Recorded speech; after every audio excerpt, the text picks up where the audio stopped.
আসসালামু আলাইকুম এভরিওয়ান। আজকে আমরা এই ম্যাথের সমাধান দেখব। আমাদের এই চ্যানেলে আপনাদের জন্য বিভিন্ন চাকরির পরীক্ষার বিভিন্ন ম্যাথের সমাধানের ভিডিও চলছে। কাইন্ডলি আমাদের চ্যানেলটিকে সাবস্ক্রাইব করে দিবেন। তো চলুন এখন আমরা আমাদের আজকের সমাধানে নেমে পড়ি। এখানে বলছে যে একটি শ্রেণী কক্ষে 3টি দরজা আছে। একজন শিক্ষক কতভাবে ঢুকতে পারবে, বের হতে পারবে। মনে করেন একটা শ্রেণীকক্ষ আছে যার কি 3টা করে দরজা। তো এই দরজা দিয়ে একজন টিচার আসবে, আবার চাইলে এই দরজা দিয়েও যেতে পারে, এই দরজা দিয়েও যেতে পারে, এই দরজা দিয়েও যেতে পারে।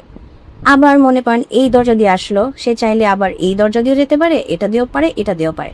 তো বেসিক্যালি ওই শিক্ষকের কাছে অপশন আছে, মানে 3ভাবে প্রবেশ করার। এইভাবেও এই দরজা দিয়েও প্রবেশ করতে পারে, এই দরজা দিয়েও প্রবেশ করতে পারে। মানে অন্তরে নেই, এটা হচ্ছে 1 নাম্বার দরজা, এটা 2 নাম্বার দরজা, এটা 3 নাম্বার দরজা।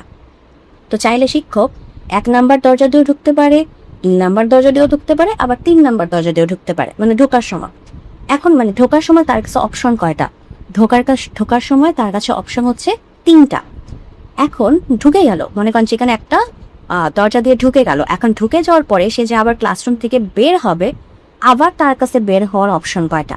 আবারও তার কাছে বের হওয়ার অপশন হচ্ছে 3টা, কারণ দরজা আছে 3টা। তার মানে সে কতভাবে ঢুকতে পারতেছে 3 উপায়, কারণ তার কাছে 3ভাবে অপশন আছে। আবার বের হইতে পারতেছে কয়ভাবে? আরও 3ভাবে সে বের হইতে পারতেছে। তার মানে তার কাছে টোটাল অপশন আছে, মানে ঢুকতে এবং বের হতে পারার টোটাল অপশন আছে 9 উপায়।